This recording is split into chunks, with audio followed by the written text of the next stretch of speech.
Y como cada viernes aprovechamos esta oportunidad para poder conocer qué va sucediendo en el mundo, qué va aconteciendo, abriendo esta ventana que nos permite justamente entender qué va pasando y cómo cada cosa que sucede en una parte del mundo afecta también a lo que sucede aquí en la Argentina. Y para conocer justamente qué sucede en todo el mundo, tenemos un especialista y es de acá, es de nuestra ciudad de Plotier, es del Alto Valle y es amigo de la casa. Estamos hablando de nuestro columnista internacional, Tadeo Castiglione. Hola Tadeo querido, ¿cómo estás? Buen día, bienvenido a No la ven. Muy buen viernes, querido Bruno, querida audiencia, como siempre una gran alegría y bueno, creo que no hay mejor día para salir que un día viernes. Creo que sí, creo que elegimos bien el día para la columna, ¿no? Sí, viene fantástico. Viene, no, nos viene bien. Porque sobre todo también nos vamos enterando durante toda la semana lo que va pasando, ¿no? Una semana que realmente ha estado marcada por conflictos que se han ido generando, desenlaces que también se han ido dando con algunas cuestiones. Y quería arrancar por esta situación que comenzamos a vivir, que creo que fue al principio de la semana, esto sabrás corregirme vos, en esta situación de los ejercicios militares que estuvo realizando China rodeando la isla de Taiwán. Y quería arrancar por acá más o menos muy brevemente, un resumen muy breve porque sabemos que el tiempo en los medios es tirano, pero ¿cuál es la relación China-Taiwán? ¿Cómo surge esta cuestión justamente entre esta independencia entre Taiwán de China, esta idea de China de anexar el territorio y estos ejercicios militares que han sido de una magnitud tan grande que realmente impactó en la información, ¿no?, de lo que está aconteciendo ahí en Asia? Bien, primero que nada, no es un tema sencillo ni para 10 minutos, pero vamos a tratar de hacerlo humanamente posible para entender un poco este conflicto internacional que es reflejo también de lo que podemos llamar la descolonización del Asia. Es interesante reconocer que la República Popular China desde su independencia ha reclamado todos los territorios que en el tiempo pasado pertenecían al Reino Unido, pero que étnicamente, históricamente siempre fueron parte de una sola China, como es la isla de Taiwán, como lo es también Hong Kong, Macao y otros territorios que fueron descolonizados. Poco a poco, en la década del 60, 70, se fueron entregando los diferentes territorios británicos, entre ellos Hong Kong, bajo la administración china. Pero esto no pasó con Taiwán, que mantuvo un gobierno en el exilio nacionalista chino, opositor al gobierno del Partido Comunista en Beijing, y esto siempre recreó, bueno, importantes roces en aquel momento hasta la década del 90, principio de la primera década del año 2000. Taiwán seguía teniendo una importancia económica interesante y los países a nivel internacional o reconocían a la República Popular China como la única China o reconocían a la República de Taiwán como única China. Uh-huh. Es decir, Taiwán reclama no su independencia, sino que reclama todo el territorio de China y China reclama todo el territorio de Taiwán. Esto es un ida y vuelta histórico, pero a la actualidad creo que no son más de 10 países que siguen reconociendo a Taiwán como única China debido a la inmensidad que tiene el gobierno central en Beijing. ¿Qué es lo que sucede? Hay sectores dialoguistas en Taiwán que quieren solucionar todo esto por vía diplomática, comprendiendo que el gobierno chino, y esto creo que lo explicamos una vez el año pasado, tiene los tres componentes sociales principales de la Sí. sociedad china encarnado en un solo movimiento. Estamos hablando que el gobierno chino, esto se ve en la plaza Tiananmen, en la plaza central de China, donde se pueden encontrar los tres símbolos de la China milenial, que compone y que habla de una unión de las diferentes composiciones étnicas de China, que están bien representadas dentro del país. Eso tiene que ver con todas las dinastías del imperio chino, estamos hablando de más de 5.000 años de historia, que están representadas incluso en la actualidad. Estamos hablando del nacionalismo chino. Los taiwaneses, ellos dicen que apoyan a Kai-shek, aquel soberanista chino, y bueno, el gobierno de Beijing también lo apoya a esta persona y hasta lo conmemora, y a la vez el Partido Comunista como motor económico del país. Entonces vemos que incluso ideológicamente en el gobierno central de Beijing se incluye también a Taiwán. Lo que pasó en esta semana es, bueno, la continuación de las políticas militares chinas, de que solo existe una sola China y, bueno, de esta manera estos ejercicios militares son una clara advertencia a aquellos países que siguen apostando a la división, que siguen apostando al conflicto constante, que tiene como fin debilitar a China por lo que representa China en los últimos años y cómo económicamente ha venido apretando a la Unión Europea y a Estados Unidos principalmente. Entonces vemos un apoyo político, un apoyo económico y un apoyo hasta militar de parte de Estados Unidos a Taiwán para que esto sea un contrapeso para China. Pero bueno, estas situaciones siempre desde el lado de China estaban abiertos al diálogo, pero la pata de ciertos intereses extranjeros hace que todo esto se complique bastante más. Entonces, la situación en el Asia-Pacífico está, bueno, bastante tensa, bastante complicada, con movimientos, con ejercicios militares, con denominar a estos tipos de ejercicios, en los cuales cada uno muestra su músculo, muestra su potencial, con el fin de técnicas de disuasión, demostrar el potencial y que del otro lado entiendan de que nadie está jugando y que es mejor sentarse en una mesa que solucionar las cosas por otras vías. Incluso esto, querido Bruno, tiene una repercusión a nivel regional aquí en Argentina bastante importante. Mientras algunos gobernadores de la Patagonia están pidiendo dinero en Inglaterra y en España, como fue el caso del gobernador de Neuquén, Rolando Figueroa, un gobernador muy inteligente patagónico está hace más de una semana en China y recorriendo industria por industria en China, viendo no únicamente inversiones, y no estamos hablando de 100 millones de dólares para tal vez con suerte terminar el puente de la Rinconada que está prometido hace como 10 años, sino que estamos hablando de inversiones que cambiarían la estructura y la calidad de vida y la calidad económica y la matriz productiva de una provincia entera como la provincia de Santa Cruz. Estamos hablando del gobernador Claudio Vidal, que tiene una buena visión de política internacional aplicada, está haciendo una gestión bastante interesante en la provincia de Santa Cruz, y ahora, bueno, se encuentra en China. Hace un par de horas ahí estábamos viendo las imágenes de visitando industria pesada en China y asegurando importantes inversiones para Santa Cruz. ¿A qué también nos lleva esto? Que la omisión o la cancelación de la política exterior argentina lleva y obliga a las provincias a arreglárselas por sus cuentas y a buscar de manera independiente todo estos tipos de ayuda y apoyo económico, los cuales también es una mirada interesante. Y vemos que una situación en el Asia también repercute claramente en nuestra región y en nuestras provincias patagónicas. Muy bien, bueno, esta situación que se va viviendo en China, pregunto desde la ignorancia, ¿no? ¿Tiene que ver también que se impulse teniendo en cuenta la llegada de las elecciones en los Estados Unidos? Lógicamente, hay un candidato el cual siempre ha hablado de China, China, China, que es Donald Trump, y estas tensiones en torno a Taiwán lo dejan un poquito mejor parado porque bueno, Donald Trump fue mucho más duro, mucho más belicista en torno a China y él lo identifica como el principal enemigo de Estados Unidos. Correctamente, no es el pueblo chino, sino que es la economía china representa una clara amenaza para Estados Unidos en estos ambientes por, bueno, el potencial que representa. Entonces, sí, en ese contexto, China juega un rol interesante en las elecciones de Estados Unidos, no de interferencia, pero sí para ser usado en los discursos de algunos candidatos. Muy bien, bueno, la situación evidentemente en Asia no está para nada calma, ¿no? Teniendo en cuenta estos ejercicios que se han llevado adelante.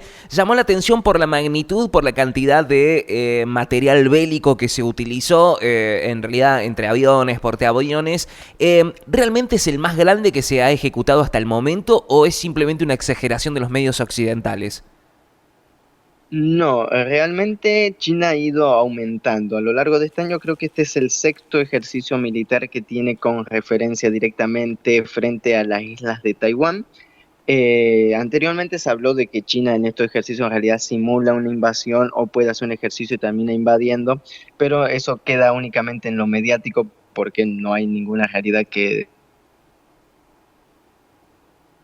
China ha ido agregando poco a poco más potencial, como para que empiecen a entender de que no está en duda que existe una sola China, y esa China incluye a Taiwán, incluye a Hong Kong, incluye a Macao, incluye al Tíbet, porque también recordemos que hay una política exterior que habla de que, bueno, China es un país que oprime a sus etnias diferentes, que está compuesto por decenas, cientos de etnias, entonces hay que fragmentar al país en esas decenas y cientos de etnias para que cada uno tenga su representación. Lo mismo con la Federación Rusa, con cualquier país que incomode, bueno, lo dividimos en cinco o seis y que generamos algún conflicto, aunque inexistente, pero lo generamos.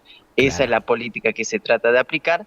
Entonces China, bueno, está obligada interiormente a mostrar mayor caudal de músculo. Incluso hace un par de semanas, eso por primera vez más de 20 años, un misil intercontinental, una prueba de un misil intercontinental, también advirtiendo de que tiene capacidad de disuasión en lo que se llama ya directamente en los ámbitos nucleares.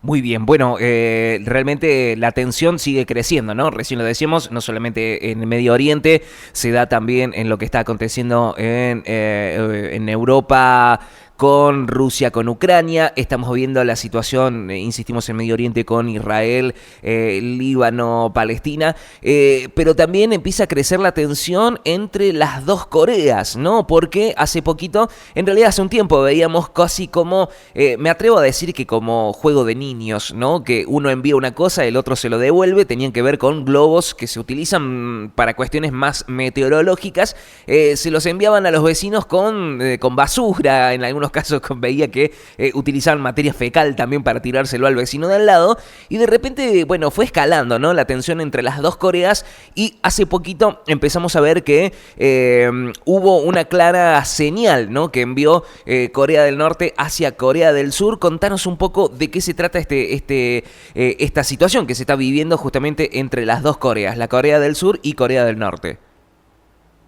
Bien, es la continua tensión de la península coreana. Es también otra señal de cuando se interviene en asuntos que, bueno, poco tenían que ver históricamente.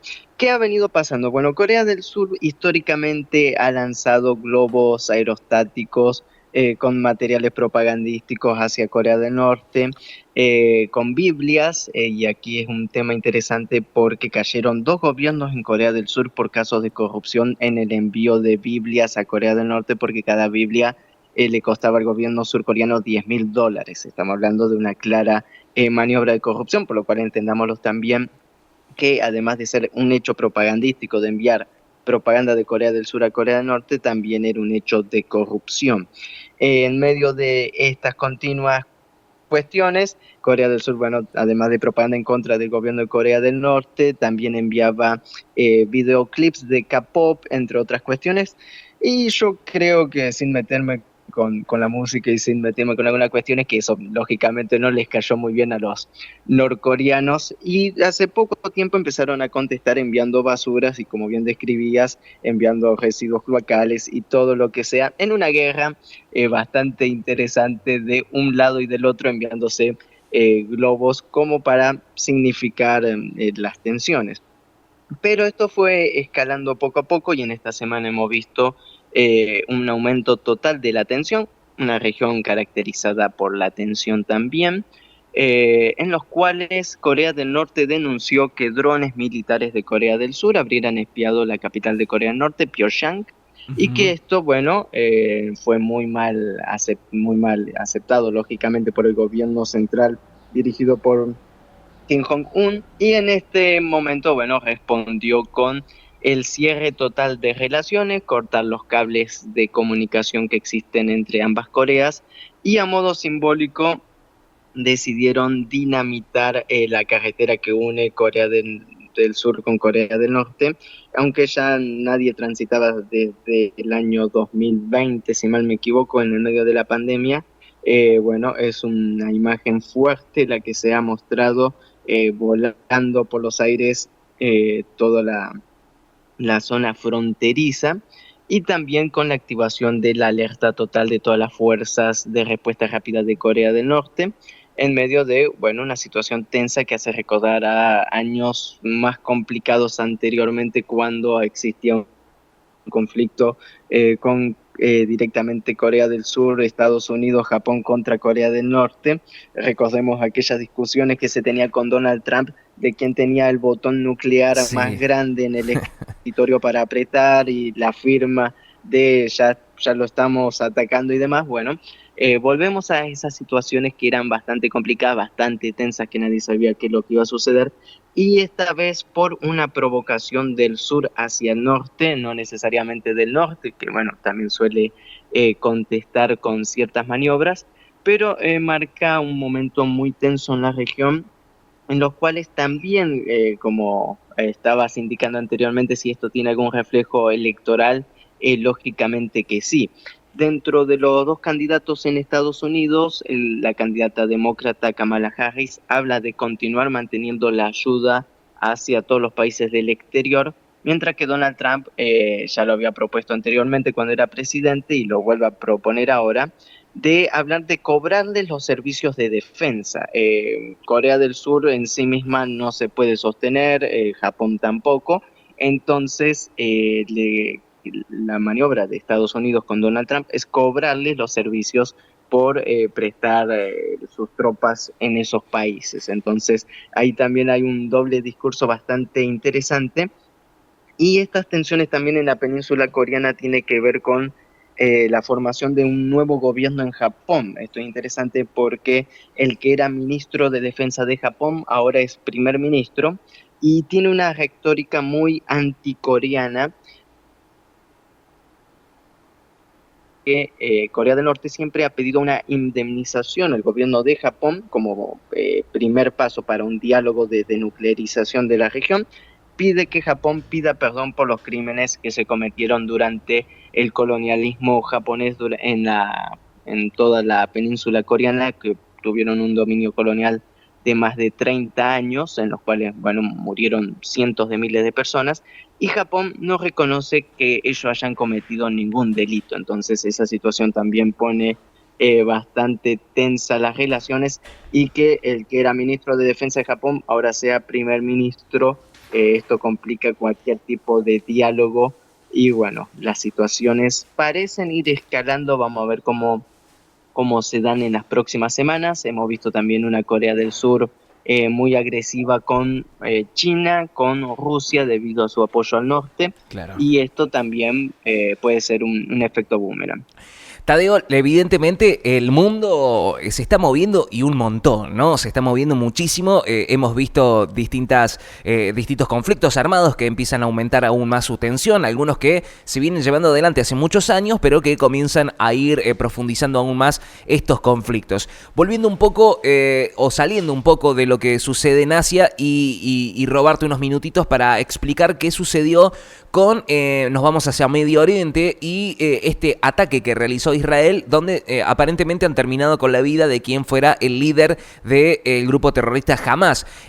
¿Cómo impactaría esto? Aparentemente parece ser que esto enfriaría un poco la situación que se está viviendo justamente entre Israel y este grupo terrorista que intenta eliminar. ¿Pensás que puede llegar a enfriar esta muerte, enfriar la situación o va a escalar aún más la tensión ahí en Medio Oriente? No hay ninguna diferencia entre la muerte de un comandante que muere en la primera línea defendiendo su territorio que el bombardeo a civiles. Esto hay que entenderlo de la siguiente manera, querido Bruno. Israel ha dicho en reiteradas ocasiones, eliminamos a tal persona y vuelve la paz, pero el otro día lo que realiza es nuevamente bombardeos indiscriminados contra la población civil.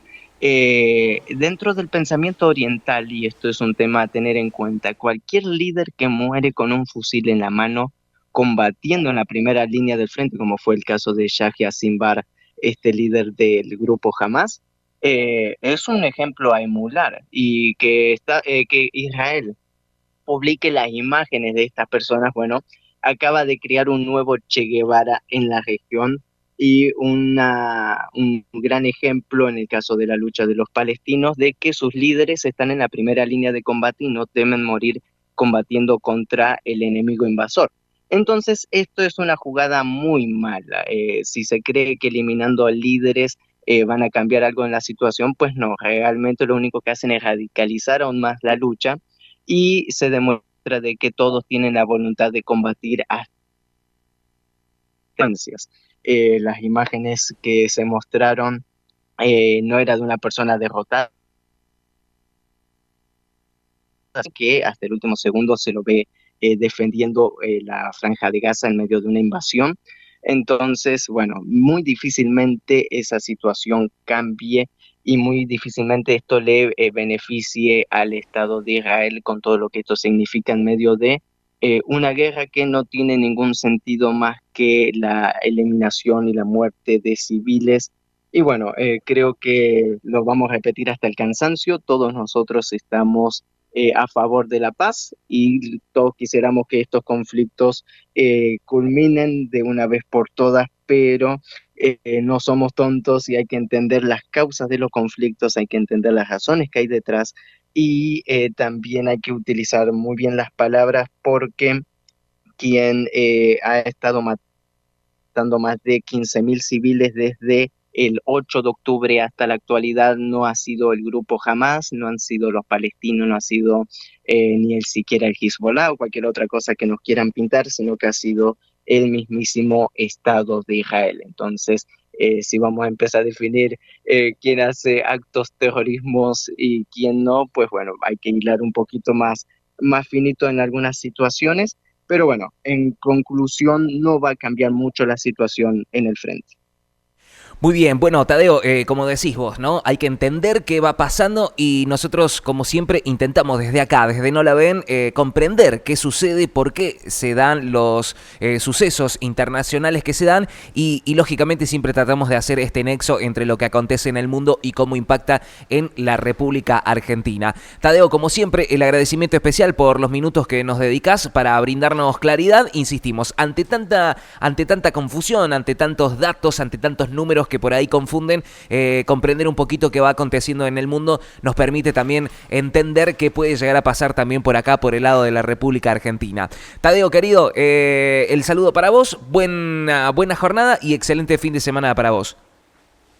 Igualmente, querido Bruno, un fuerte abrazo para vos, para toda la audiencia, que tengan excelente fin de semana. Y último punto, a seguir teniendo los ojos puestos en China y en esta gira del gobernador de Santa Cruz, Claudio Vidal, que es un camino a seguir en las relaciones internacionales, porque, bueno, Europa ya está bastante cajoneado y el nuevo mundo va por ese lado. Un fuerte abrazo. Abrazo grande, Tadeo. La columna internacional Visión Mundial de la mano de Tadeo Castiglione, nuestro especialista en política internacional, y siempre digo nuestro porque es de acá, es de la República de Plotier, es del Alto Valle, es amigo de la casa y es un excelente profesional que nos permite, insistimos, abrir esta ventana internacional, conocer qué pasa en el mundo de la mano de los que realmente saben. Y nosotros te lo contamos acá, en la mañana de No La Ven por la Casa del Rock Argentino. 20 minutos nos van separando de las 9 de la mañana.